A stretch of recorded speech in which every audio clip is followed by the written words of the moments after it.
everybody tonight, and welcome to the Mystical Carousel show. And tonight's guest is Miss Jacqueline Dixon from Paranormal Path. Welcome, Jacqueline. Hiya, cheers for the invite. Yeah, good. So I want you to tell everybody about everything that you've done. I'd like to know a few things, actually. I want to know where all this started for you and what you've done and the books you've wrote and everything. Well, I haven't published one yet. It's driving me nuts, to be fair, but hey-ho.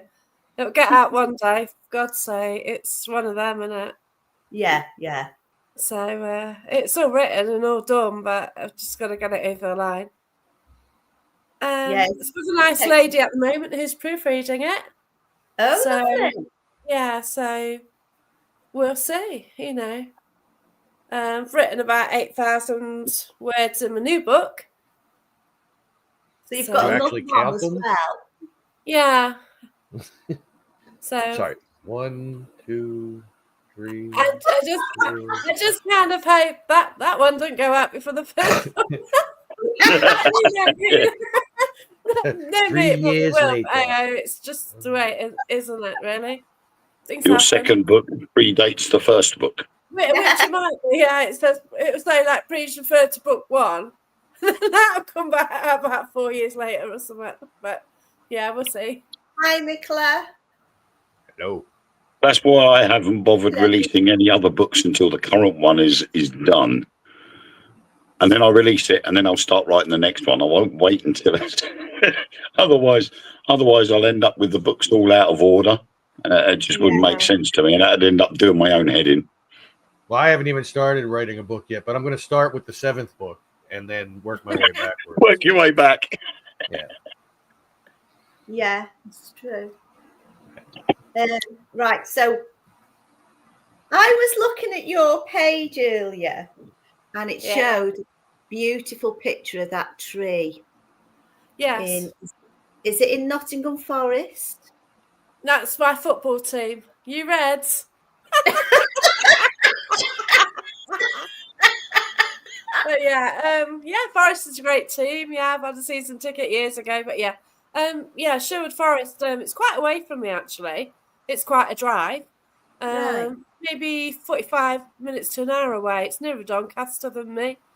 Basically, as a kid, you used to sort of go up Sherwood Forest, and you could walk around the forest. You could go where you liked, and as a kid, you walk through the tree, because it's a really old tree and it's got a really big trunk, but for some reason, it's hollow in the middle, so you could just walk through it then. But now, it's just struggling really to be still standing and to be alive. Yeah. Is that the one that they've put planks of wood underneath to hold the branches up? Yeah, it's the one allegedly Robin Hood, visited and all that, and I've seen that one. I'm surprised that they've sort of preserved it as it is rather than try to sort of cut it back and things like that. Rather than cutting it back to make it survive, they're just sticking planks of wood underneath it to hold the branches up. Yeah, that's it. It does, every time I see photos of it, it does look a bit more worse for wear, Yeah. Whether it has leaves on it, you kind of lucky, I guess. But, it's still barely alive. Was you born in that area, Jacqueline? 45 minutes away, so I'm near the centre of Nottingham. Right.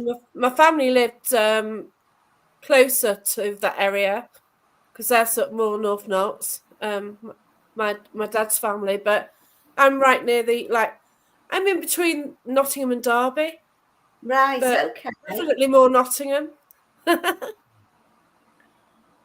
So you've grown up with all this Robin Hood theme? Yeah, it's definitely Nottingham, yeah. Yeah. It's one of our guys, definitely, 100%. Wait, do they have a sheriff there? Yeah, the sheriff really? of Nottingham. So there is somebody that their job is actually being the sheriff of Nottingham. Yeah. I would. We do have sheriffs in just about every county. Yeah, we do. It's really bad because it's quite funny because right in the centre of Nottingham, you've got what people call a town hall, but it's called the council house. Great, beautiful building with a domed roof and stuff. And I was an induction one day. And we went into the ballroom there and, they went through everything and as they do. And we came out and we had a tour. And just as we were having this tour, there's this old woman walked by, could hardly walk, and she's dodging along, and they said, "Oh, that's the Sheriff of Nottingham." So, oops.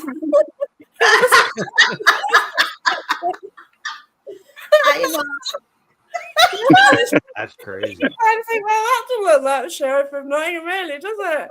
And he's like, "Hi, Mark." Yeah. No, I could take respect for saying that, but hey, I hope she's gone.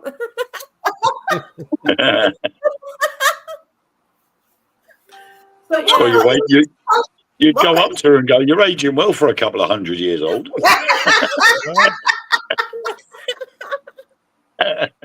Yeah, you can't imagine her having any battles to be, she's quite frail, and it just totally opposite the image of what you see, on the film as the Sheriff of Nottingham. Yeah. I wouldn't be able to help myself. I think I'd take the mickey and stand there and go, "Did you ever find Robin?" I just kind of had to look away. It was just a bit much. Well, you just started a new job and you've got to be on your best behaviour. Yeah. It was unexpected. I think that's dead cool, living in Nottingham. Is it a cool place to live, Jacqueline? Well, it's getting a bit of reputation now.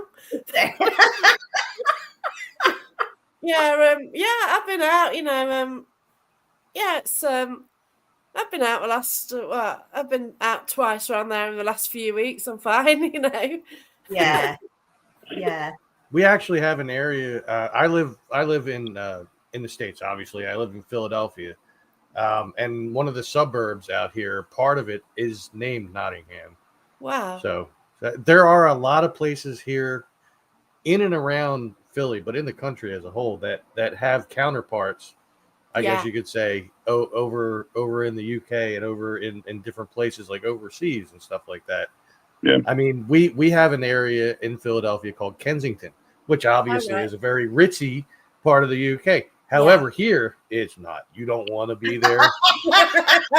There are people on drugs in the streets, like zombies, just like hunched over. It's bad.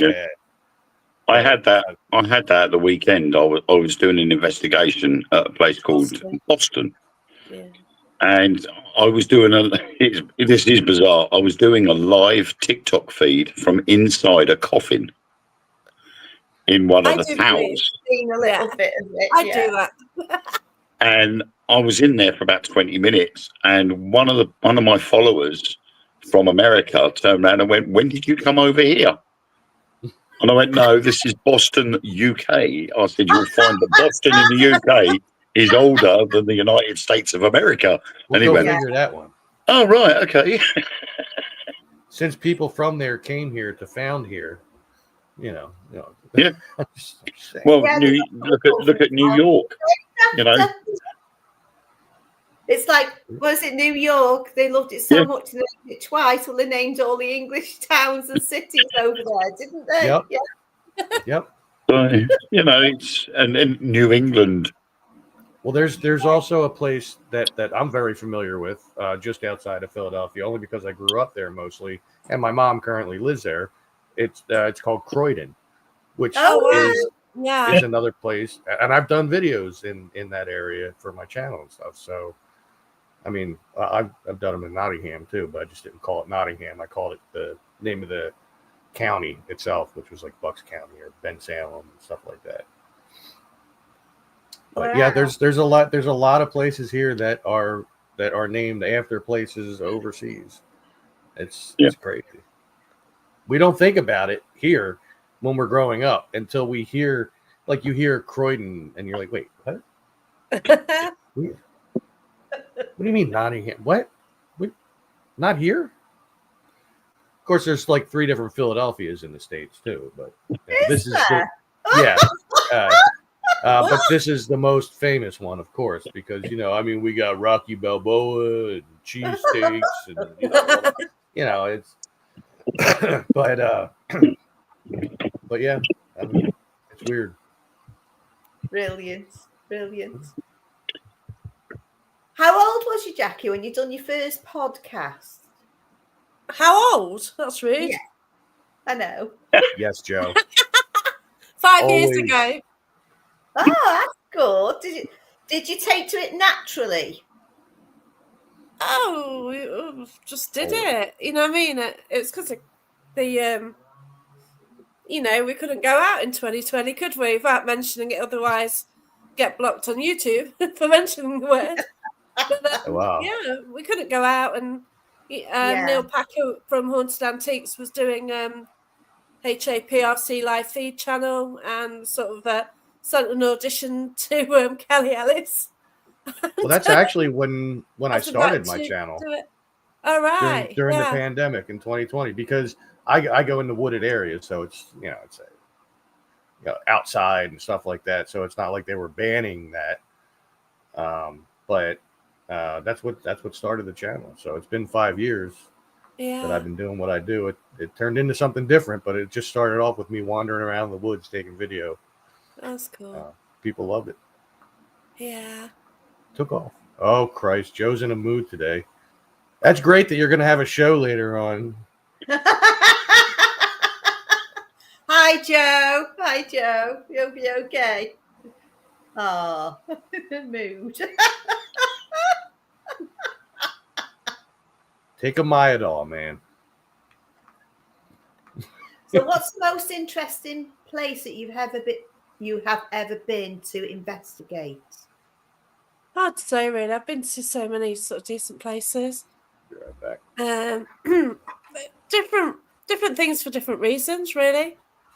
Close to my heart is Matlock Pavilion, because that's the reason that I do this every weekend, near as damn it. Basically, I had such an encounter that it scared the hell out of me. But then as daylight came, I thought, I want to do more of this. And that's the reason that I do this every weekend. And sort of, I'm so engrossed in it. Because before then, I used to just do these ghost hunts. You go along, you're in a building, fair enough, and you've got a beautiful building and you ain't got tourists stamping everywhere. And, sometimes you're bloody freezing against a wall or, it's not, but, you got the odd flashing light, but it didn't prove anything. Yeah. And, you just keep going and you keep going. And I don't know why I went. And then one day something happened and that was it, really. And, I have got a soft spot for it. Going there 3 times this year. My first have already been, on the 28th of Feb, I did my first public ghost hunt with Barry John. So I've just sort of gone on to doing public ghost hunts now. I do my own privates as well. I'm going there privately as well, and then got another public one there in September as well. But I do love the place, and all it is, it's just like Matlock Bath itself is like seaside town. So basically, people in Nottingham and Derby sort of live about 80 miles away from the nearest sea. Right. For us in the UK, that's a long way. I know in the US it's like nothing. And it's like a holiday resort there, it's got like a little river, it's got your boats up there with the lights on sometimes a year, it's got nice walks, it's got fish and chip shops, you've got the amusement arcades, and it's like a little tiny holiday place. Lovely. Inland really. So we always knew the place, but that is one of my favourite locations, but I've got others for other reasons, really. Yeah. The National Justice Museum Centre of Nottingham. I went there when it was a court in 1980s with college to see an actual court case, and now it's a fantastic paranormal location. Yeah. I had everything happening there. Back in the day, it's the old sort of barbaric hangings happening on the steps there, and you've got the caves, you've got the oubliette there as well. And I've also got a past life link with it as well. Come on, tell all. No, it's just it's too long to go into, really. It's absolutely crazy because a lot of my paranormal journey has actually been associated with my past life. and you Right. don't realise it at the time. So there's the judge who was the judge at the galleries in the 1800s. He used to go to the two pubs, Salutation, which is one of the oldest pubs in England, so they say, along with the trip to Jerusalem, which is also fighting for the same title.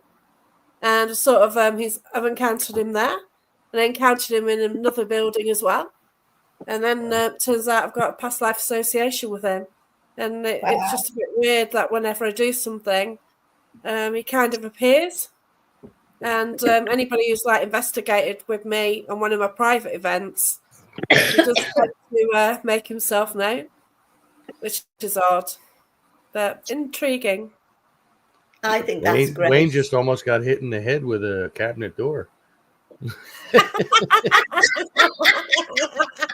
It was a spirit. I saw it. It manifested behind him. It had red in its hair and everything. Yeah, I was going to say, was it that red-haired ghost? Yeah. She's always hanging around in the kitchen. Whenever I do a live, she always has to turn up. Bad timing. Well, she wants to be famous. That's what it is. Oh, excuse me. I think I agree with you, Jacqueline, that a lot of places they have different things happen. So you have to tend to have favourite places for different reasons because of different things. I mean, I've got, Harrods Redoubt Fort is a favourite close to me because of a mannequin dummy thrown at me. Beacon Hill Fort in Harwich as well has been a favourite because the areas that we investigate are so spread out and something happens in every area. Plus, one of my team members was, I wouldn't say possessed, but she felt the exact things that unalived the person that was found inside one of the ammunition storerooms underground. Wow. Yeah. And we didn't find this out until after we had been there. So she was looking all up the history, and it turned out that a Chinese chef had taken his own life inside one of those ammunition tunnels before the place reopened to the general public. Oh. And she was getting all of the feelings that he got when he passed, because he'd accidentally set himself on fire. So he was getting short of breath. He was panicking, so his heart was racing. And she was getting all of these feelings, including the heat. And it wasn't until we were driving home that she discovered this on Google from the news release. And she was like, blah, blah, blah, so on and so forth. And we were like, oh, my word. Yeah. So each different place you go to, it becomes part of a favourite sort of thing for different reasons. That's right. And you sort of build up in your mind a file, don't you, or a project about each place, like Haunted Antiques Paranormal Research Centre. Now, I've been going there 6 years. It opened 7 years ago. I'm just drawn to the place, and I had interaction with this red wax covered box for about 2 to 3 years. And that was crazy as well. Originally, it started that they took it in the museum on the Monday. And Joan Rayleigh, the medium, actually drew what she got from the box. So then I held it and my face changed in the photo. And I got black showing up does under my eyes, pointy nose and a pointy chin. Yeah. And then the next time I went, I held it again in front and I got this white coming out of the box. It's not your normal dust orb. It was a solid white light on the, and it is, what I mean? Like all these orb photos are a waste of space, aren't they? But this is this is a big white, and it's not a mark right near the camera. It's different, Yeah. I'll try to show you later. But, and then it started clicking to me. So I'd just get a click in my ear and think, what the hell's that? And then you acknowledge it went. And then I worked out that when I was actually going to that location a week before, 2 weeks before, I get this click in the ear. I thought, acknowledge it went. I thought, I'm going there. And then it changed. It started going click, click, click, click. And, I acknowledged it. And I was kind of linked in, and once Neil did a live, and he sort of did a live with the item. He did dowsing rods, and I was getting information, and it's like yes, yes, yes. And then I sort of said to him, "Can you put the box in front of this mirror? Well, this mirror is a portal, and it's got cracks in it as well." So I knew it wanted energy. So I asked him to put it in front of this portal. So when he went the next time, some of the wax had cracked on the top. That was incredible. Wow. I think that's really interesting. I bet the place is absolutely buzzing, isn't it? Oh gosh, yeah. I've been hosting there probably about 2 years now. Yeah. So yeah, and you've got a right mix of dark characters, but then when you host, you kind of find in one of the rooms like members of the family come through, which is really nice.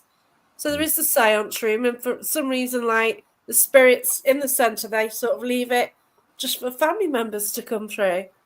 So like the guests come along for an investigation, and they get a reading sometimes.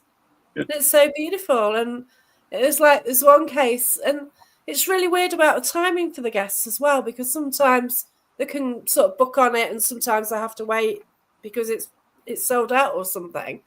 And there's this woman, and she'd wanted to book for ages, but she couldn't, But by the time she finally got on, it turned out that a partner had passed, maybe a week before. So she came along to the centre, and he actually came through before she had the funeral. Wow. And it was quite, and it's kind of quite beautiful. It's horrendously sad, but it's quite beautiful, and it's what she wanted.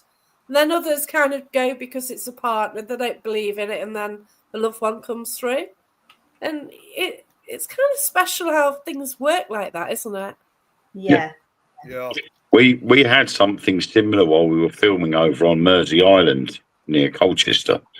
We were filming in a pub stroke hotel, and we were doing a live feed on TikTok, and we were doing various experiments. We had what we call the torches of note, where they're touch sensitive torches.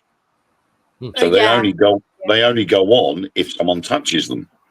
Yeah. And so we'd got them going. We've got various applications running at the same time. And we started communicating with someone that had died in a car crash. Oh. And it was fairly local, and it was fairly recently. And as we're talking, we're getting the colour of the car. We were getting the exact location that the car had crashed. And then all of a sudden, out of nowhere, somebody came up on the TikTok live feed saying, "That was my brother." So we asked on purpose, "Did you have a brother?" And it came through that yes, he had a brother, and it spelled out his name via the torches of note. And as a result, this person then had to message Sam separately to sort of confirm that what we were getting was accurate with him. Wow. But it turned out that the spirit had felt guilty for what he did. And apparently he'd deliberately gone out and had deliberately drunk too many. And he crashed his car, and he felt bad for that. And it sort of gave brother closure. Yeah, that's right. And it sort of, and as a result, now he communicates with us. The lad the brother that's still alive. He comes onto our live feeds and he talks to Sam, and he literally is there all the time now because he's so grateful for what we did to help him get closure. So you actually verified that the person that was coming through to you actually existed, and that the facts that you got were accurate. Yeah. That's pretty cool. That's cool. Yeah. What, speaking of spirits, let's all welcome the late Nick Moulier. Who's not even looking up at the screen right now. Hi, Nick. How you guys doing? Speaks. Sorry, I got like a million things going on right now. Did you even hear your intro from me? What's that? Did you even hear the intro I just gave you? No, I did. I said, speaking of spirits, let's all welcome the late Nick Millay. Or you can call, or just like simply like what we have here, the Late Show with Nick Millay. Right. You know, I honestly thought that we were going to start it. I honestly thought we were going to start an hour earlier because I'm so accustomed. Like it's 3 o'clock here, and usually it's 9 p.m. But I forgot about the time change, obviously. So that's why I messaged in the chat saying I'm gonna be on soon. But then I typed in what time was. I'm thinking, oh, wait a second, still got at least another less than 20 minutes or so before this. I was going to say, surely, Nick, it's been a week, almost a week now since your clocks went forward. Yeah, I know. I'm still.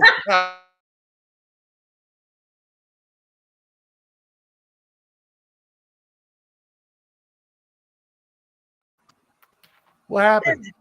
I don't know what happened. I mean, it got so quiet for a second. Then I looked at. Oh, What's hello. going on? We're having a scuffle around. That's Lois messing about. Look. What the hell is going on? That's Lois trying to freak us out. We're on the carousel. That's what it is. We're on the carousel. Yeah, the carousel's just had one more turn. Yeah, weird. Hence why we call it the Mystical Carousel Show. I'm intrigued with your travelling, Jacqueline. I think you're very brave to go camping all around Scotland. Do you go most years? Well, I've screwed it up this year, but I'm gutted. I really have screwed it up this year. I've sort of gone back into accountancy, so I'm stuck with work now. So like the end of the month, beginning of the month, I can't sort of travel. Also, I've got paranormal events on in September, so I can't manage 3 weekends in a block to get away for 2 weekends. But yeah, so I've done within the last 4 years, I've toured Scotland 3 times. It's been a 2-week tour. Well, just over 2 weeks, isn't it? And usually about 7 locations, 1,500 miles travelling, and about 210. Isn't that a lot of travelling? Yeah, I know, because, but, you know, like last time I cut it different because I only went to 4 locations. Yeah. So at least I'd spend longer there rather than like drive for 2 hours, put a tent up, then drive 2 hours the next day. I was sort of doing longer drives and that kind of worked better, but I can't do that. Well, I can't manage 2 weeks this time. It's just a shame. Yeah. I really enjoy watching all the videos that you put up and all the little locations. Honestly, it's really interesting, the cemeteries you go to and the castles and the information you give out. It's like we're doing an actual tour with you. It's great, it is. I love it. Oh, bless you. I've not actually put anything out hardly either. I've got a lot of photos and I've got a video. I've even been to that house what's just been knocked down in Glencoe.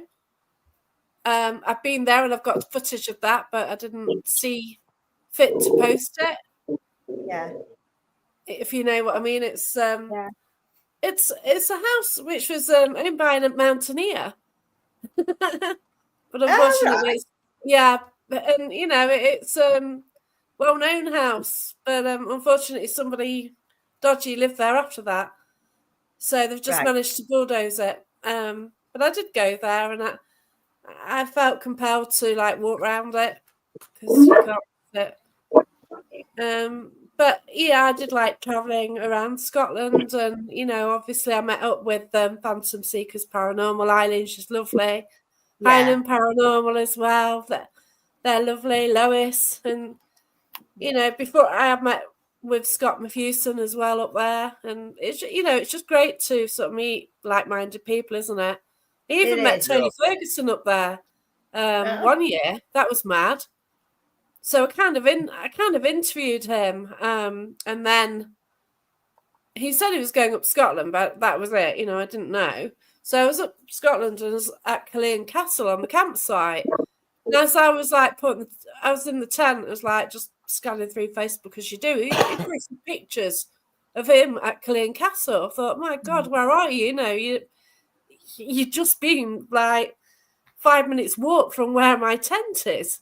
Yeah. And so I said, oh, why don't you come and join me tomorrow night? So I drove like 45 minutes away to a cave near Girvan along the coastline. And we sort of did an investigation there, and we did like 5-minute lone vigils in the cave with just camera just sitting there. And I sort of said, is anyone there? Can you throw something, please? And you could hear something clearly being thrown. And I said, oh, thank you very much. Well, it hit the national papers and it says ghost hunter shocked. And I wasn't. I just said, oh, thank you very much. So that was a load of, it's funny. But yeah. And that's interesting. Yeah. So that was a bit weird. Hit the national papers, Kathleen. I know, it's like, yeah, I know. Just Google it, you know. Yeah, it's there. And yeah, the footage sort of went out there. It's like, oh, okay, that's weird. But, yeah, I found it very interesting because it was like you like something you see on the telly where they tour Britain and they go and they've got their own program and you tour Britain and they go to all these really interesting places and you do a full bio and it's brilliant. But like when I went to Wales and I met you, there's that Roman village place. I don't even know what it's called. And yet that was amazing. I've got photos of it. I didn't even know what it was.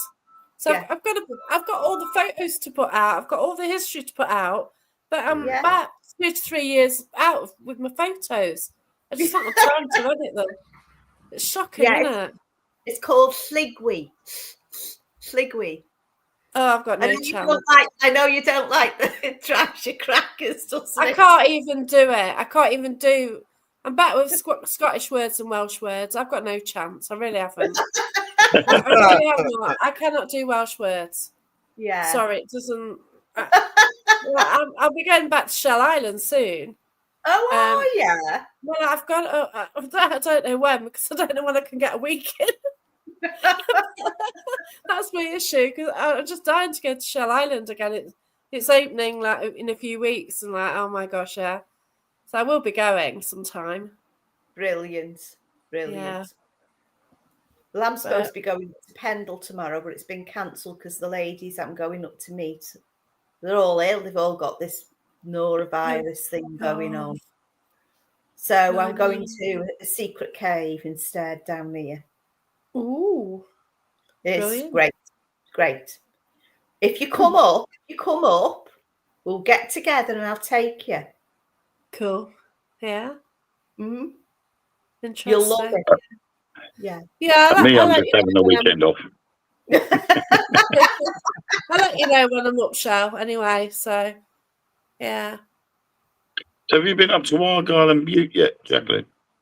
No, I was just very close to it. I didn't go. I was right close.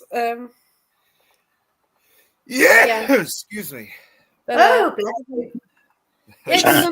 I know a couple of Facebook friends are just on there as well. But no, yeah, Peter and Anna Ling live up that way. That's the ones. Yeah. Argyll Ghost Guides. Yeah, I nearly called. I nearly went that direction. We stayed with them twice, not last year, the year before. We were there when they got married, and then we went back again in the summer. It's beautiful, and they took us out to some places that really did open my eyes to the dark side of the paranormal. Wow, interesting. And there was one place there that is to date is probably the only place I did not feel comfortable in. Wow, incredible. It was very, very dark, and I did not want to be there, but I stuck it through, only for there to be a bottle of water turn up out of nowhere, which made us all get out there rather quickly. So we were just like, nope, because we found bones. We found a car that had been bricked in a room, had been bricked up. and all there was a little hole in the wall about that big, and we shone the light through there, and there was a car on the inside, and we're like, how on earth has this car got in here? Wow. And then we found a load of bones on the floor. So Peter went to do a blessing because he's a shaman, and he went to do a blessing, but the only thing we had on us was a bottle of Pepsi Max. So he did the ritual to bless the Pepsi Max, and then did the blessing on the bones. And as we started walking out, when we first walked in, I looked in all these little annexes and couldn't see anything untoward. And then when all of a sudden he was like, we need to leave now. We've got to go, and fast. So we turned around, we started walking out. And as we walked past one of these alcoves, there is a bottle of water sitting on the floor, and it looked like it had been just brought from a shop. Wow. There were no shops nearby, none whatsoever. No, So we were like looking, and we were like, no, I definitely think we need to go. And all of a sudden, the air just became so thick that we didn't care that the only way through was through this sort of boggy marshland. There's a particular way to step. And I just went, I don't care, I'm gone. Boom, straight through in a straight line. I was jumping over fallen trees and all sorts. I'm like, I'm going.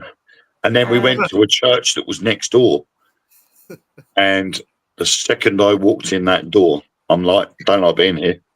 I don't like churches anyway. I'm never one for churches, but this one felt horrible. It was almost as if they were worshipping not God but something else. Yeah. And I didn't feel safe in there. Ellen felt the same, and we sort of just come away. But Canastry Castle is another one. Awesome building. You know, so there's still loads and loads of places in Scotland. Oh, God, yeah. You know, you could go to without actually realising they exist, and with there being no real trespass law up there, it makes it easier to go and visit these places. Oh, that's right. I went to one, and there's a castle, and then right near it is another castle, a newer version of that castle. I went there with Lois, and it was fascinating, you know. Yeah. God knows what that was called, but hey, it's just another castle, isn't it? Yeah. But there's a bit in that area, in the Argyll and Bute area, especially near Oban. There is it is a bit of a UFO hotspot. Oh, wow. Brilliant. So the west coast from Loch Gilphead up to Oban is a UFO hotspot, and we went up on one of these big hills, and we were standing in. I think Peter and Anna have both said there was something there. There was a building there at one point. So all there was these foundation stones. And as we're standing there, we're watching these lights coming in, and they were literally hopping from one hilltop to another. Brilliant. So I'm looking on the Flight Aviation Authority's website and checking the radar. There is no aircraft in that area, yet we could clearly see these two dots in the night sky, just literally going from one hill to the other, as if it was, I don't know, dropping something off, taking something from one hill, transporting it to the other one, and then going back again. Do you know what? That's weird. That's weird, because my mate lives in a little cottage on the side of a mountain near to me. And he keeps saying, you'll have to come up. Sometimes we get a lot of stuff going on where they've got them lights, right? They just turn up on one side of this hill and fire over, because he's like underneath this. It fires over, and then it just disappears into nothing. And that's happening a lot. So I need to get up there and do some filming, I think. I mean, the thing was what sort of worried us even more was the fact that the following night we went to roughly the same area, and we could see lights in the sky, but you could clearly tell they were helicopters. Yeah, because you could hear them. You could hear them. You could hear every sound they were making. Yet the night before, these lights made no noise whatsoever. Wow. Yeah, but you're going to rationalise it because you do. You know, I've seen what I think is a UFO once. I live near an airport. I know the difference Yeah. between a bloody plane and something what I can't, which Yeah. I don't Yeah. understand. Yeah. And Well, I mean, the biggest telltale sign if it's an airplane is the marker lights, oh yeah, because every aircraft has to have marker lights on by law. yeah, Mm. These didn't. They was just a solid orangey yellow light, and that was it. So, it's, and again, like with, I mean, okay, yeah, it's UFOs, but you take the same approach with that as what you do when you're looking for spirit. yeah. You see or hear something, and then the first thing you do is go, well, is it this? Is it that? Could it be this? Could it be that? And you narrow it down until you can really say, well, we can't find an explanation for it. Very similar to the summer house at Church Farm Skegness. I know that was brilliant. That really was. I mean, that's a prime example. Took the photo and we tried to debunk it by taking a photo in the same place, and we couldn't replicate it. And I did it the next morning because I camped there, and Yeah. that's one way. And I couldn't get that photo. Yep. I have been in that building now. Have you been in there now? I've been in that building now. I went. I think it was not Christmas gone, but the Christmas before. Yeah. So they've probably done a bit of work in there since. Yeah, that's it. But that is one location I can go and investigate. Hound's fine going there. He's happy. So yeah. Yeah, I think that is one location I do want to do again, because you don't see that many people doing investigations there anymore on Facebook. No, I don't know. People just don't go there. I don't know. Maybe it's Skeggy what puts them off. I don't know. It could be, but then Church Farm. Okay, yes, it's in the middle of a housing estate, but it's not right on the seafront where all the noise and the yelling and that is it? So it's no reason why they shouldn't get teams go there. It is like an oasis. Like I never kind of imagine what it'd be like. Then when you go there, it's not as if you've got you don't feel you've got a housing estate right around you. You certainly don't feel like you're at Skeg Vegas. Yeah, it does feel once when you're standing in the middle of it, you think you're in the middle of nowhere. You do. That's it. It's hard to get your head around the fact that it's surrounded by houses. Bungalows, the little bungalows aren't the most, what I mean? Yeah. And I go camping there and it's really quiet. And You see, camping in a housing estate, the two don't sound right, do they? I camped in someone's back garden, to be fair. Yeah. No, because they do, because some of the campsites, it's like someone's back garden, and they've just got a bit of a house with a bit of land, like a garden. Yeah. Shove your tent in it, don't you? Someone knocks on the tent in the morning with a cup of tea and you'd be like, hello? Yeah, what? You're in my garden. Oh, am I? Oops. Yeah, you don't mind me pitching my tent here, do you? That's a bit like when we investigated at an old people's home and we were trying to find our way to get to the old buildings, and we ended up walking into a farmer's back garden by mistake because he hadn't fenced it off. So 1 minute we're walking through the woods, the next minute we're crossing this farmer's back garden, and we're like, I don't think this is it because the lights are on and someone's walking about the house. I think we better go. Yeah. Bless you. Whoops.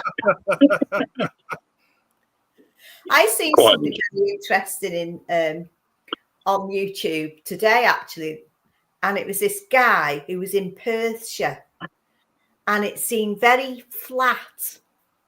That it was just countryside fields, right? And he was looking for this underground cave system. Wow. He was given the coordinates. Very interesting. Do you know what? I was just, I've got to go there. He was given these coordinates and he just went all over these fields, and he went down a little track and there was a little hole like that on the side of this track. And it had a little triangle warning sign on the outside on this little tiny wall, stone wall. And he went in, and it was all these corridors. It was amazing. My God. Miles of it. And it goes back thousands of years by the looks of it, he said. But if you go further in, what the council have done is put one of these solid metal gates on, so you can't go any further. It's most probably collapsed further on because it's under a big field. But you would not know it was there. You could live there secretly. You really, really could. Amazing place. It could be that the council didn't want people getting lost in there. Right. Yeah.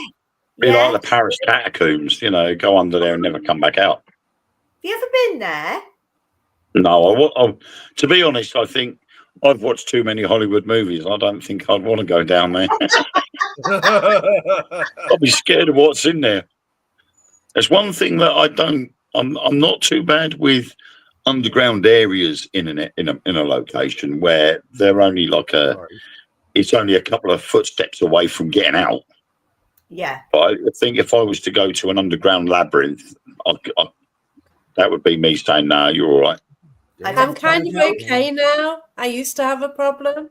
I had a tryout for a big ghost hunting events company, Dusk Till Dawn. They've gone now. And it was at Draco Tunnels. And I was scared to death of caves and tunnels. Well, Draco Tunnel wouldn't concern me too much because it's a man-made structure. But there's still, there's still knocked down walls, and there's this way, and there's so many miles. Oh God, no! It is a maze, and it's easy to get lost. And you look at one bit, and it looks very much like another bit, so you can lose direction quite easy. Yeah. And you get I'd like to know where I'm going and how to get out quickly if I needed to. Yeah, so. I used to be like that in a department store. I used to freak out in department stores. Like if I went down the floor and there weren't a bloody door, you got to get upstairs to get out. I freaked. So me getting down Draco Tunnels, I did really well. Yeah. Wow. And I think that's my apologies. Is it my cold? apologies for leaving as long as I did. My mommy called me, and I was going to say, where the hell were you, Tom? No, my mom called me, and then she started talking to me about things related to videos I've done and everything. I'm like, I'm on a live feed. Right now. They're looking at my chair. And guess what? While you were on off camera, I got that message of "Well" from Kate. So, you know what this means, right? You've been on Nick time. You've been on Nick time, Tom. Well, no, that's that was my mom, man. I got to put my mommy above my online presence, Yeah. She'll be 76 years old in 9 days. Wow. Lovely. And she takes an interest in my YouTube career, if you want to call it that. Well, that's good. That's good. She's always, she's like one of my biggest supporters. Yeah. That's cool. I think that's great. My sister's 76, right? And I've got her out. She sits out or she stands in the kitchen window and she's looking out for UFOs all the time. Oh, bless you. Yeah. They're coming for me one day, I swear. I just got to wait for them. Yeah. Wait. Oh, no, never mind. Sorry. Well, Nick, what have you been up to? Not very much. It's been pretty quiet for me. So I beg to differ. Well, wait. Hang on. You didn't let me finish, Tom. It's been pretty quiet, but not with me and Tom, because we've been going crazy with Minecraft lately. This boy drives me nuts in that game. Yeah, and it's so much fun when I do. Well, for you.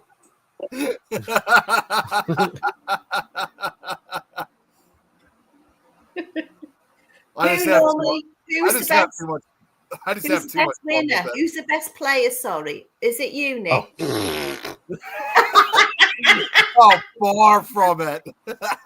I have learned. Listen, this boy has been playing this game longer than I have, and I have surpassed the knowledge of the game of everybody that plays on the game.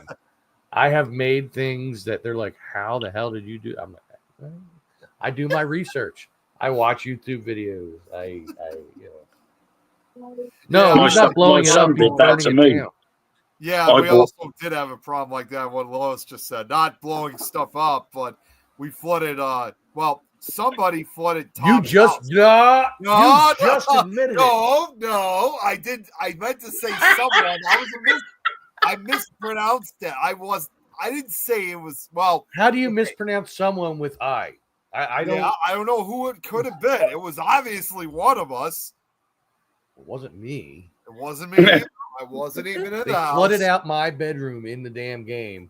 It wasn't me. I know that because I was. And I come back and I try to fix it, and they're sabotaging me fixing it. Yeah, at one point too, like, yeah, there was all this water that was flooding into Tom's room, and I tried helping Tom, which you put blocks of soil, I guess, to absorb the water, and I thought enough time had passed, so I cut it down, and then all of a sudden all the water started flooding back out again. I got so frustrated. I said, you know what? Whatever. I left the building and I just went somewhere else. And then I left my computer and went down and took the trash out. I'm like, I don't know. You have to find the point of where they placed the bucket of water. I know.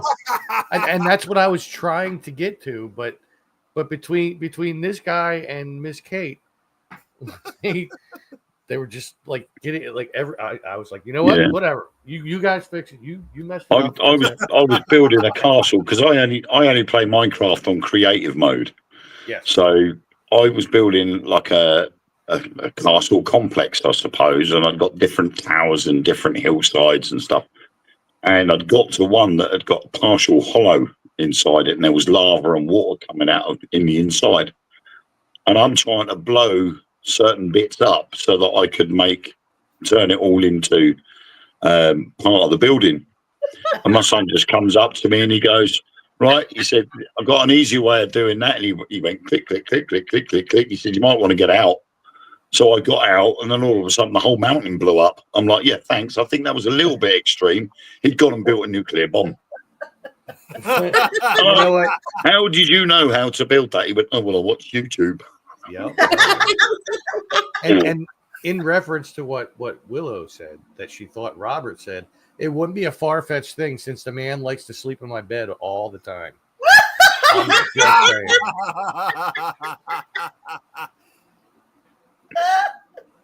Oh, my mind's going crazy now. I mean, you should hear us. Like, for everybody else, it's comical as hell.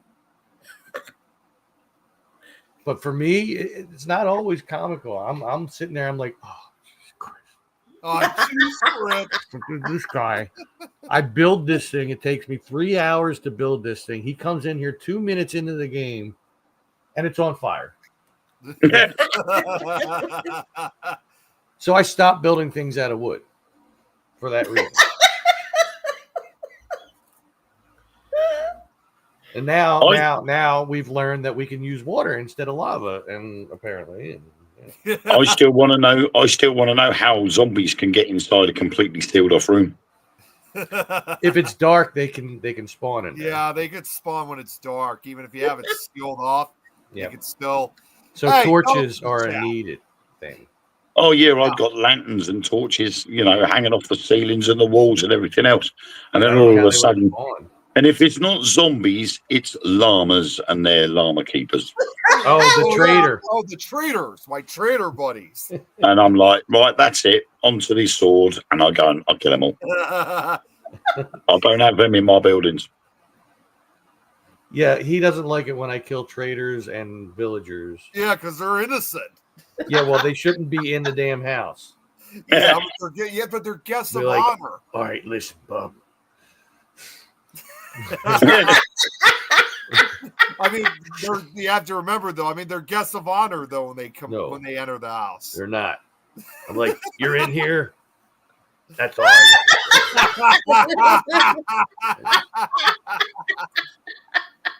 Trade on I the also wooden do have the Wolverine. unfortunate circumstance being killed by golems a lot throughout the game too, right, Tom? Which he swears he doesn't hit them, but they don't attack you unless you do hit them. I try to make friends with them, but it doesn't work out too well. Just saying. Yeah, they kill me a lot. Even if it was a hit, it was accidental. But I try to make friends with them, but it doesn't work. Do you think that means something then? If they keep killing you when you're trying to make friends with them, they obviously don't want to be your friend, Nick. I was not looking at lesson Tom, learned there. Yeah. Don't make friends with them. I'm not in control. I'm not in control, Dom. See, there's comments over here from Dom. That's why I pointed out saying Dom's in the chat. Dom is anyway. Tonight's interview is with Jacqueline Dixon, by the way. Just to let you know. I don't know anything about Minecraft. No, I don't. I didn't either until I started. I get it's good. I guess it's good I didn't, because I used to do gaming, but no, I haven't got time. Yeah. It's crazy how time flies when you're playing that game. I've sat there for 7 hours before. And yeah, you just go through, it's mad, isn't it? So I just can't get into gaming because I'm just busy doing other shit. But I've sat there playing before, and Ellen's all of a sudden coming and gone, "Are you coming to bed?" Oh, well, what's the time? So it's 1 o'clock in the morning. Really? What? I started playing at 4. What's going on? It's mad, Yep. It's a very addictive game. Yeah, it is. Especially in creative, like Wade was saying, because then you have everything available to you. You don't have to go out and mine stuff or whatever. You just build. It's all there. We have a creative world that we played, but right now we're just in strictly survival. So if you lose your stuff, you die, whatever, you gotta start all over again. Yep. Wow. Yeah, it's fun. I have a good time with it most of the time. No, I don't play. I've never played any of them games ever. Like you, Jacqueline, haven't got time, have you? I haven't got box really to play them on. You know what I mean? Yeah, I mean. I used to have a PlayStation and that, but yeah, never kind of upgraded. To be fair. Yeah. So, what was I going to say to you about the Paracom? The Paracom. What award did you win last year? It was Parame. It was the best GPN podcast. So there's something like Roku TV. It's like you use a Roku stick and you sort of can get onto it, or it's www.ghostplanetnetwork.com, I think. And I won. I got nominated for that, and the top 3 went on to be voted on, and I actually won it.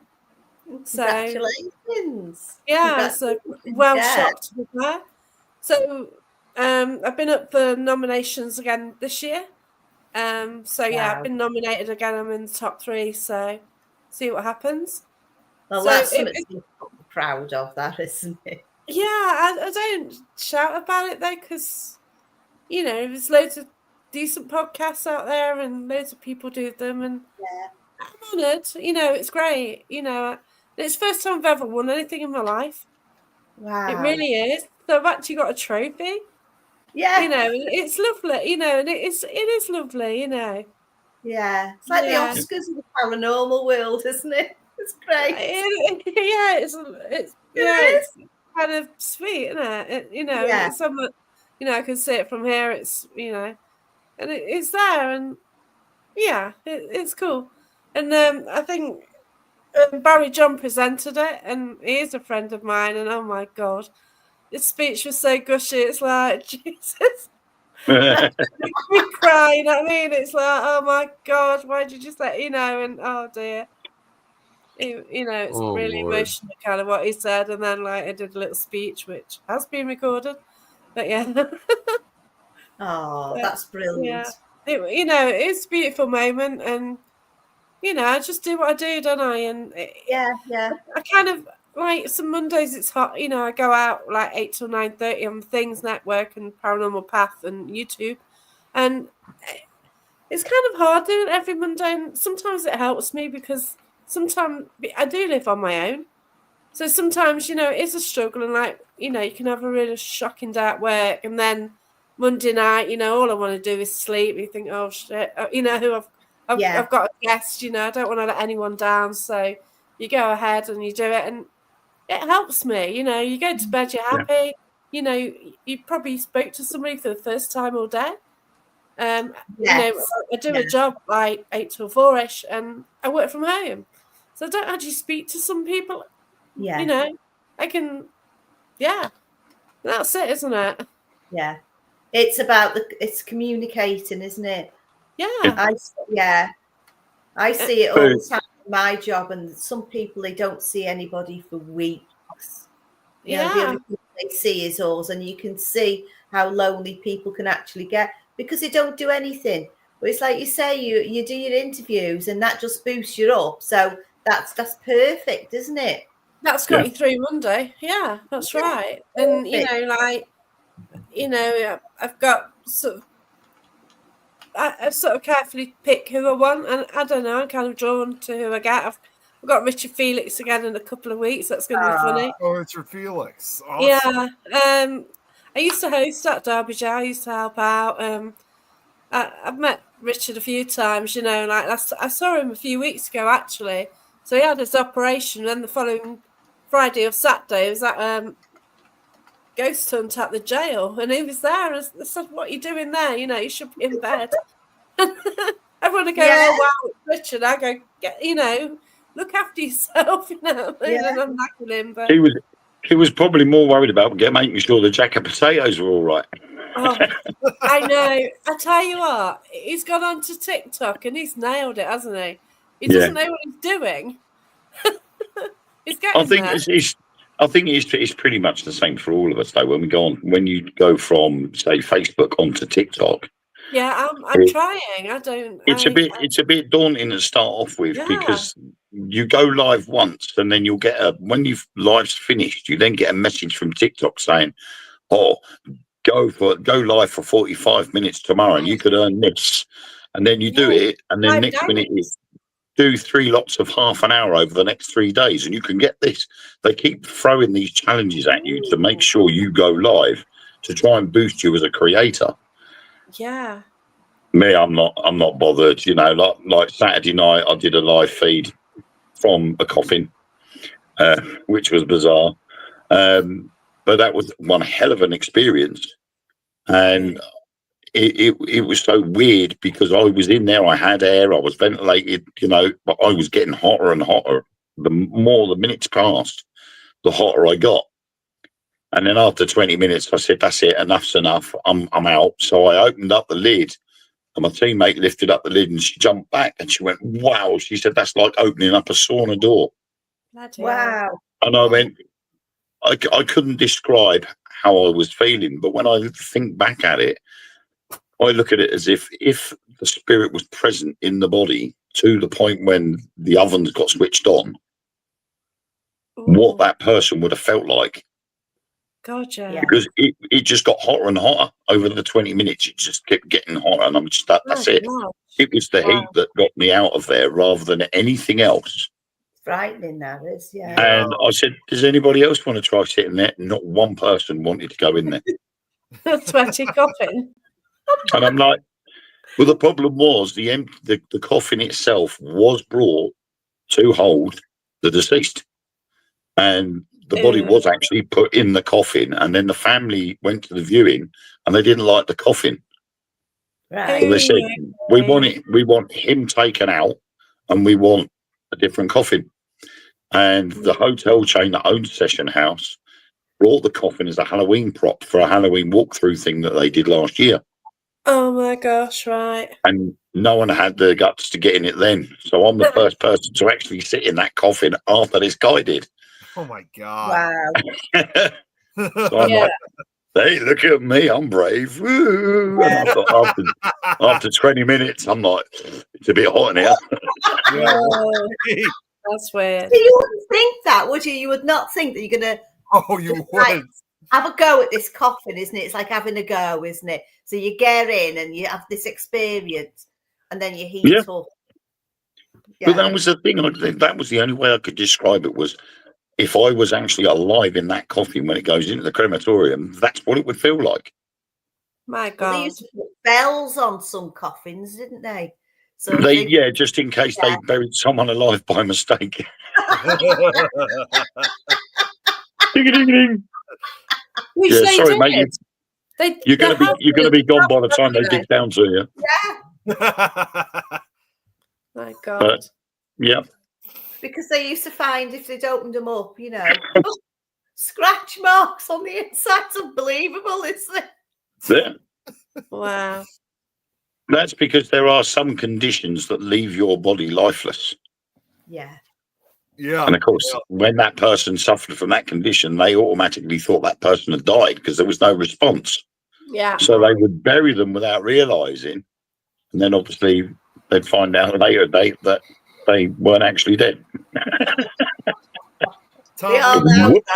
They all you're know. talking to your mom again, Tom. No, if it's not one parent, it's the other. I swear, this is my life. I don't know. I'm not going to get into Mom's it. world, isn't it? Well, it sure is. I always wanted I always wanted an older brother who could do all the stuff that needs to be done instead of me. I have 2 older sisters, but no, just me. Because I live with them. Aww.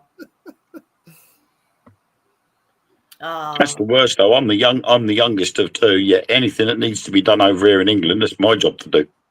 It's like my mum phones up and she says, "Oh, can you arrange for an appointment at Specsavers?"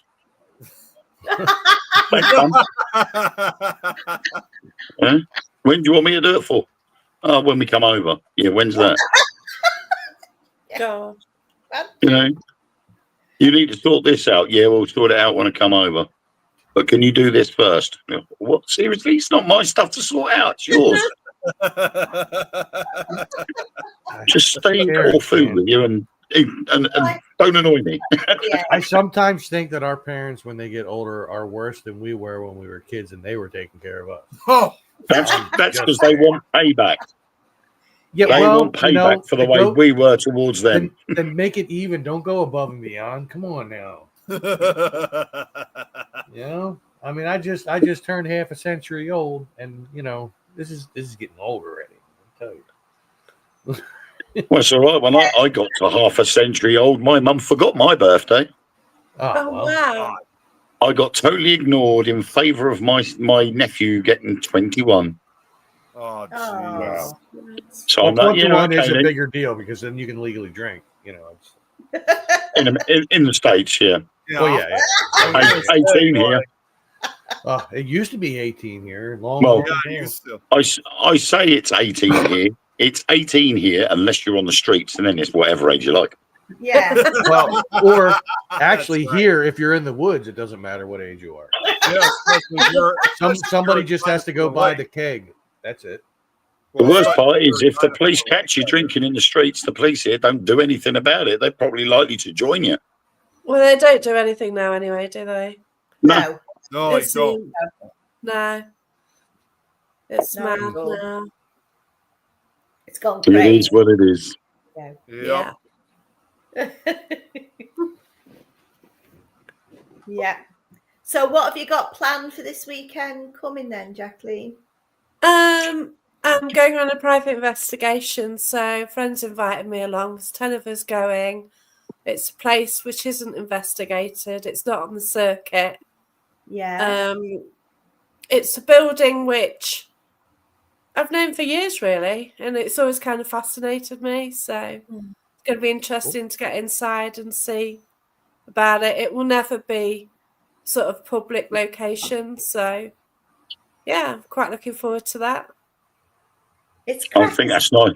That's nice as well, isn't it? The fact that it's never going to become somewhere that will hit the paranormal circuit. Yeah, that's right. It's nice to be able to get that. It makes it a special occasion, doesn't it? Oh, it is, yeah, because I did know of the building anyway, and somebody says, "Oh, do you want to go there?" It's like, oh my God, wow, and it's 10 people who know what they're doing as well, and that makes a big difference, doesn't it? Yeah.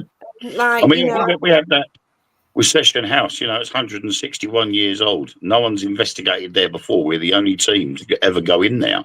Oh, yeah. And it turned out that there is an exact replica of that, of Sessions House in Spalding, which was on the way to Boston. Oh, wow.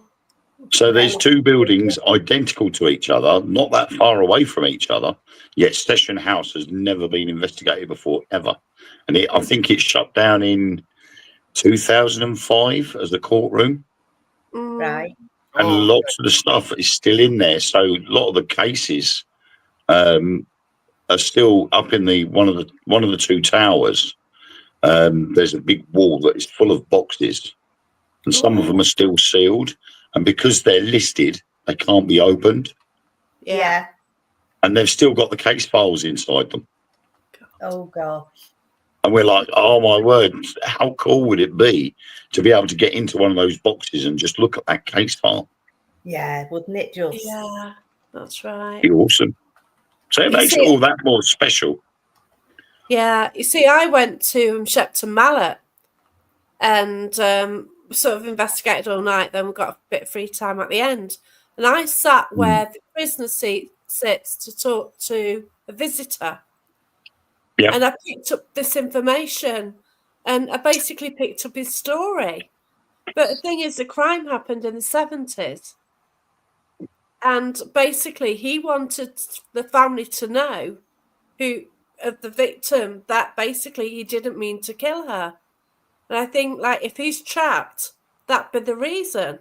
You know, it was an accident. Well, she died, but, you know, it's an accident more than intentional. Right. And, like, I found this story. And the thing is, you can't check the details because it happened in the 70s. Also, like, the family is still around. You've got to be careful about it. Yeah. I've got information. I've got where it happened, things like that. I've tried to find the info. I've struggled to, but I've actually spoke to somebody who actually regularly goes to Shepton Mallet, and he's going to ask his friendly spirits if they know this guy, because he had a stutter as well. You know what I mean? So anybody would probably know him who was, you know, an officer about that time. You know, he would stand out. And it's like, you know, and I'd love to know and, you know, get the validation, but with the records all being locked away, you know, you can't get it. And what do you do when you get that confirmation? Well, there's nothing you can do. You can't really go to the family, you know. No. And I may have recently solved a cold case. I was determined to get the answer, right? I had people coming through it. Andy Moore came and he drew the guy who was murdered. He got his name, he gave me information, and he picked up on the story.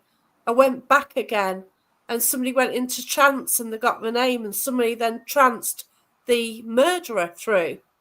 Oh, wow. And we found out the murderer's story, but the reason they weren't charged at the time was that it's an organised crime family. Well, you're not going to go to the police with that, are you? No, you're not. You know, it ain't worth it. You know, like, it's one of them, isn't it? Yeah. You know, it's so many years ago now, and about 10 years ago, the police did try a last-ditch attempt to find out, but from all reports, it seems like they probably knew who it was, but at the time, they couldn't do anything about it, and it's too scared to. Yeah, and that's right, and I'm certainly not, you know, and maybe it is too late today. I mean, problem is after all that time is what, 40 years? It's 60 now. You know, yeah, I mean, if they opened it up again, say, like 10, 15 years ago, you know, after all that time from when it happened to now, or to then, you know, all that time has passed. It's digging back through all the relevant information. Oh, gosh, yeah, that's right. Then comparing it with the new information to see what adds up and what doesn't. There's a lot of work and manpower going to go into that, and they're going to look at it and say, is it worth us doing any of this? Because are we going to get the answers we need? Yeah, because after 50 years, they really wanted the answers, and they put out a public, you know, to try one last attempt, really. On the 60th anniversary, we stood on the murder spot at the time, which Amazing. That's brilliant. It was just how I was silly, really, because I booked it for the day, but I forgot, like, you get the date and it's 15 minutes into a new day, so I'd gone the wrong day, hadn't I? I picked the date of the murder, which was, but when I sort of contacted my friends and sort of said, do you want to do this place because it's good? And they sort of said, yeah. The only date which was available was a date which actually fell, on the 60th anniversary. I think that's ace. It worked out in your favour, really, isn't it? Which was incredible, And to have all that information given. Have you ever done it before? Have you ever solved a case before? Well, there's no guarantee I have there, you know what I mean? But no, I haven't, no. It's, it's just one of those, isn't it? There has been a book published as a guy's idea about things there. It seems even like the guy who did the murder has passed as well. So it's really weird to actually. I think I've got it on film as well. So I've got all this on that. I did get it all on film, but it's just one of those, isn't it? Yeah, I think that's fascinating. Yeah, it is really weird because all through my life, when I first heard of that crime, I was always drawn to it, and I don't know why. Okay, it's in my city, but it happened before I was born, and I don't know why. It's always fascinated me, and there's a lot of murders, of course there are. You hear of them all the time, but for some reason it resonated. Yeah. So when a location comes up and it's across the road, it's like, wow, Yeah. I didn't even realize it's across the road until I got there, because I thought, oh my God, this is opposite there, and standing through this window, you can see where it happened.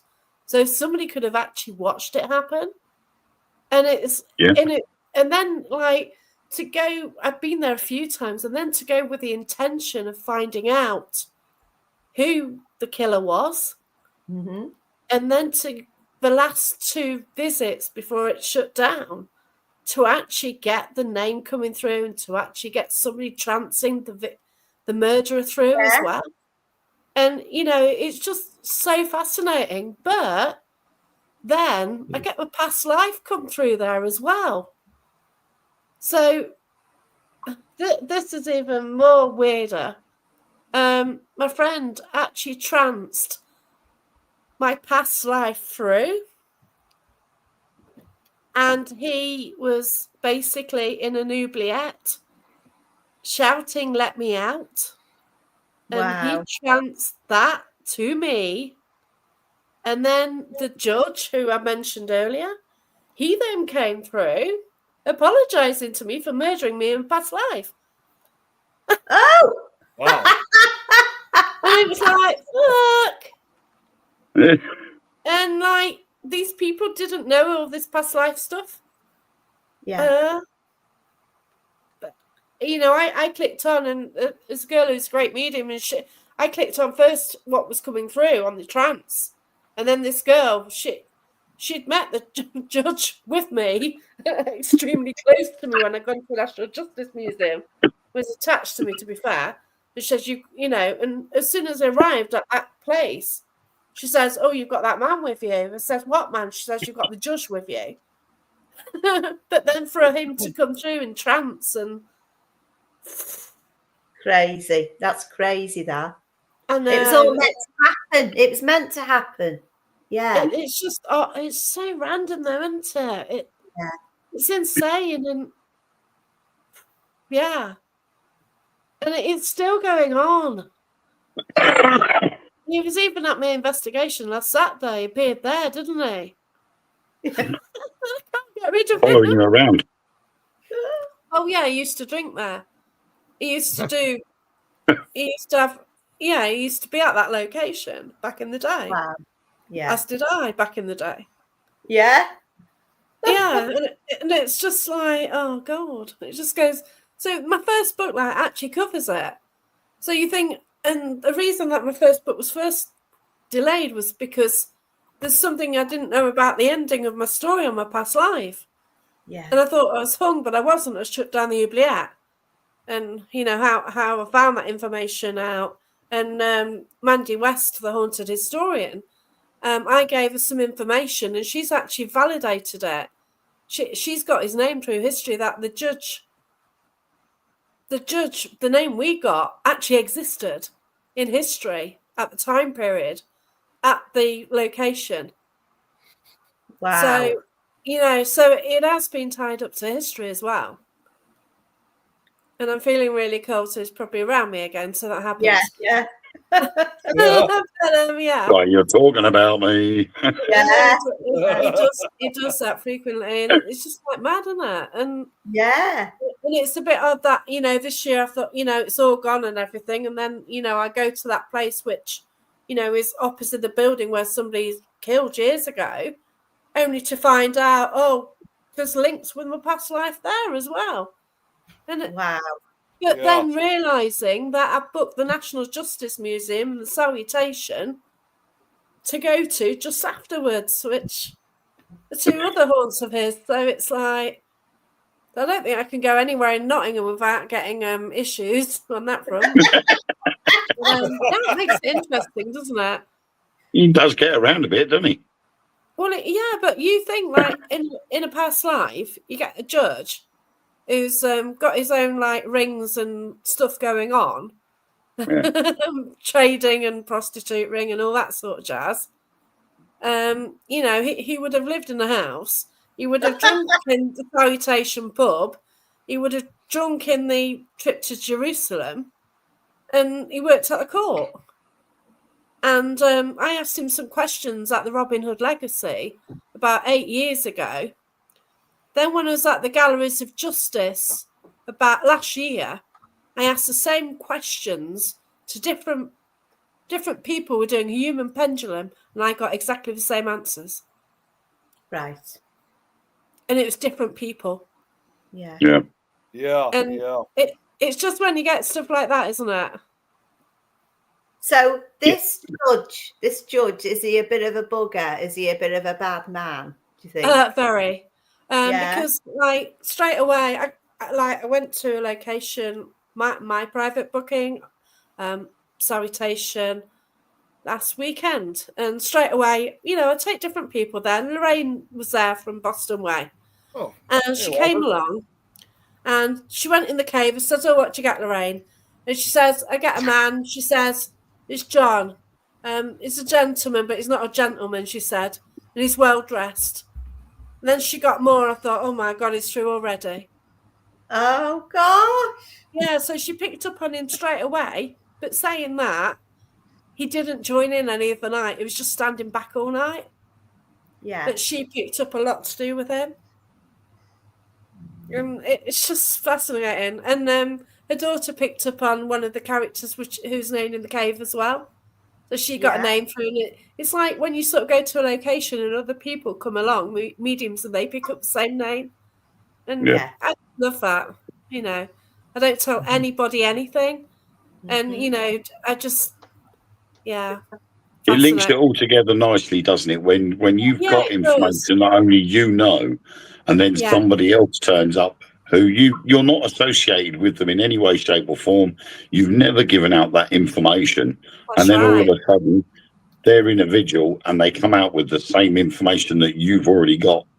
Yeah. And it's like bingo, we've got it. Confirmation. Yeah. Mm-hmm. Yeah, it is. It is like bingo. Yeah, you're right there. And that I do a lot, and that with my past life, you know, it's just been going on, and I didn't realise. You're getting all these links, and you're not picking it up. You're meeting this random bloke. Oh gosh, is there? Oh, he's there as well. Is there? Oh, all those people in that cave through the history. You're picking up the same one. And actually, Wayne, when I first did the Parafest, I spoke of it. Oh, you weren't at the talk. Are you busy?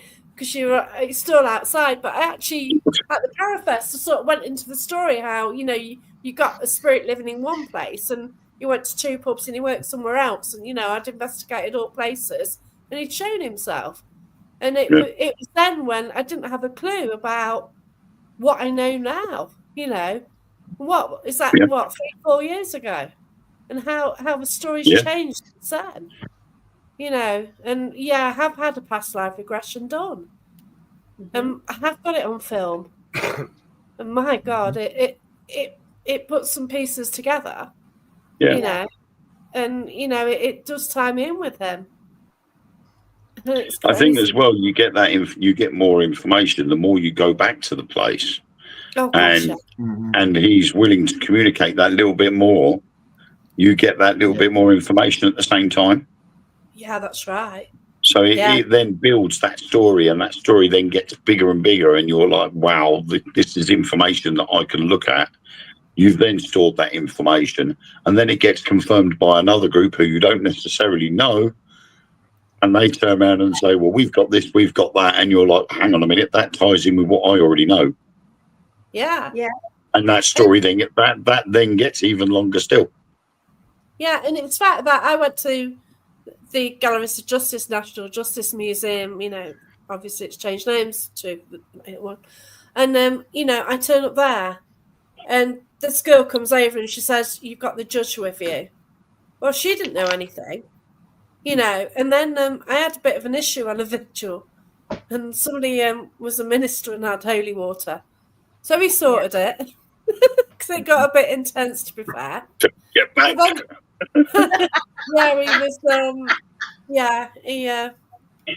He mentioned, he sorted it anyway. So we went upstairs into the base room, and I said, "Oh, is he still there?" And she said, "No, he's gone." I thought, yeah, that validates it as well, doesn't it?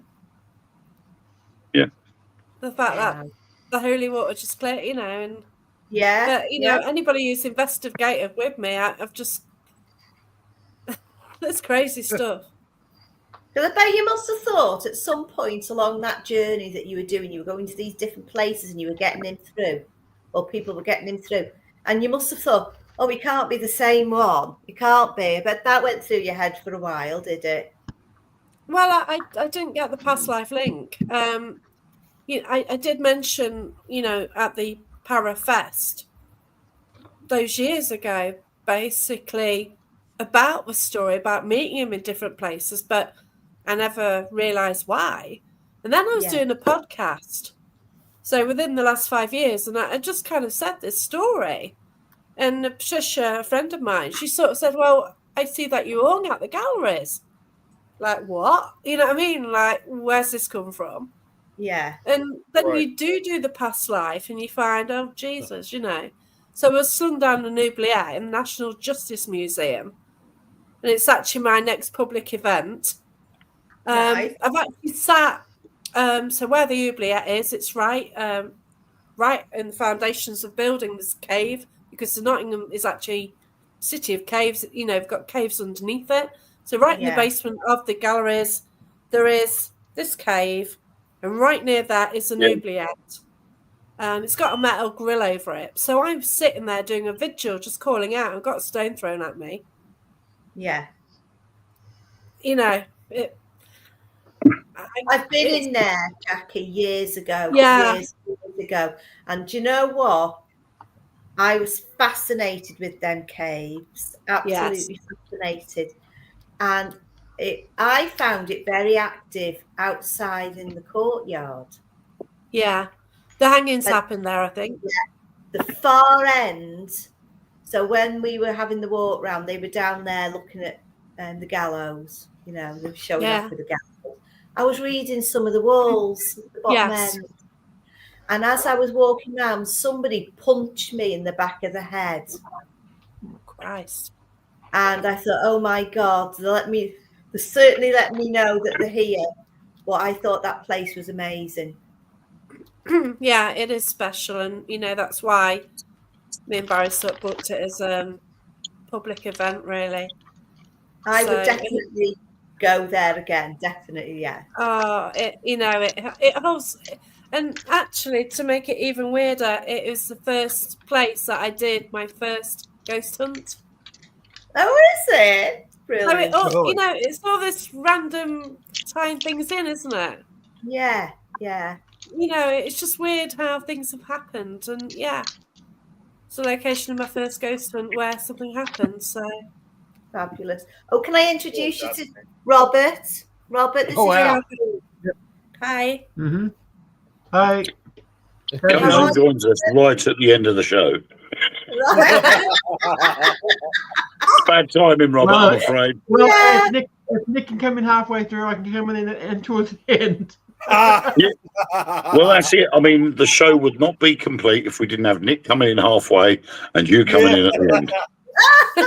Oh, and the chicken, of course. A quarter of the way. Well, it's been Hey, Tom. fascinating.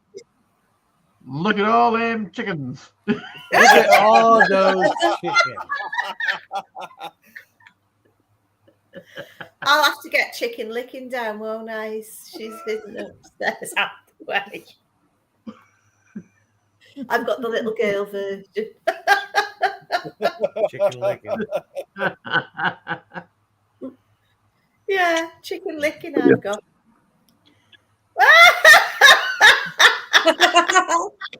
Sorry, I could not resist.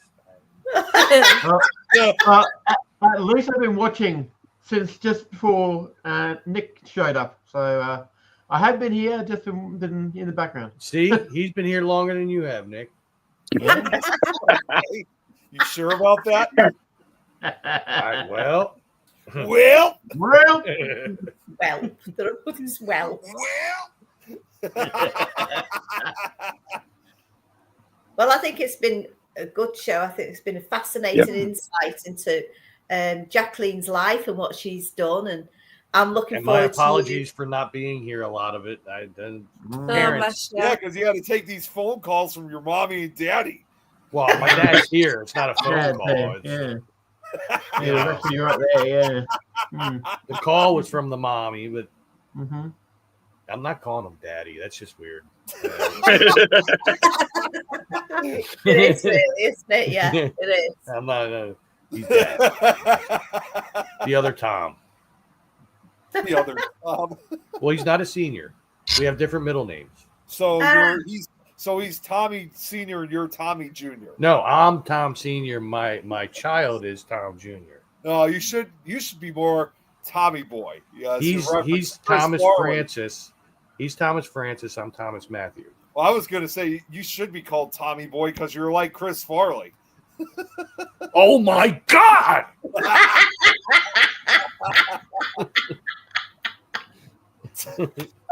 Yeah, well, I mean, pick on me because I'm the fat guy. I know. Should I go get a little coat? I do have a little coat. I have a little Michael Jackson coat. I'm not putting it on, but I'm not. I can do it. You think I'm kidding? He's gonna put it on. Oh boy, he's gonna go get it. Everybody's I'm kidding. Everybody's scatter. Oh my God! Oh, wow. Yeah, you have to get that off. Come on. Listen, I'm a child of the '80s.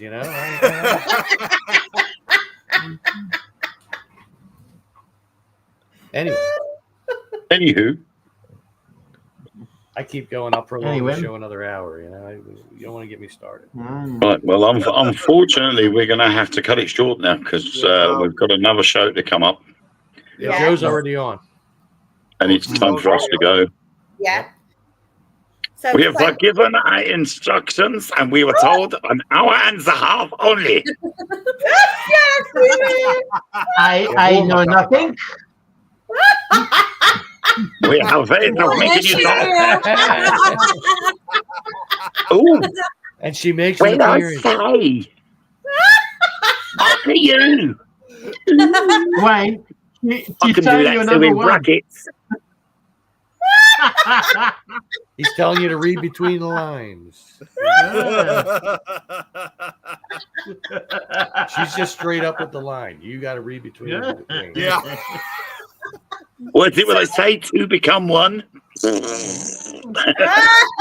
go. We've got a mixture. Shut off now. Look. You got to watch that. You got to be on OnlyFans for stuff like that. I'm just. Oh no, that's that one. Oh, way. Oh, dear me. Yeah, wrong show. That's tomorrow night. Anyway.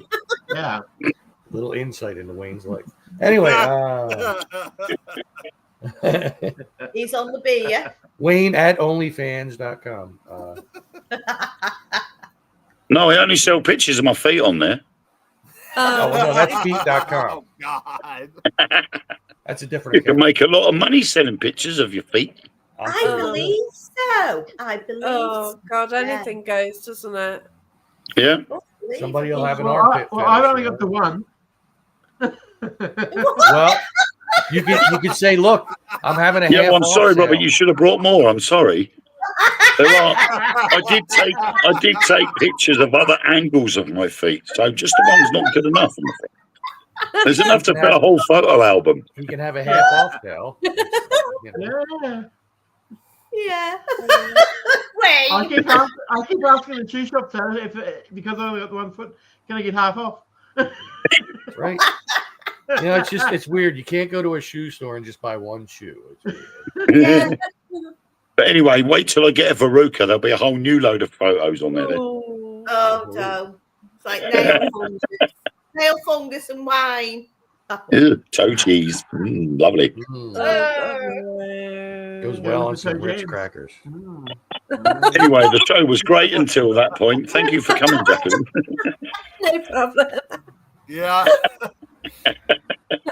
Well, almost the whole team, Kate. We're missing at least one or two others, but yeah, mostly all of us. Somebody. Yeah. She's lost You her. missed a lot, Kate. You missed a lot. That one. Oh, I like it. Ooh. Yeah. We're going to get told off in a minute because we're 3 minutes over. Uh-oh. So, right, Uh-oh. we're gonna go then. Oh, we're getting in trouble. Yay. I think so.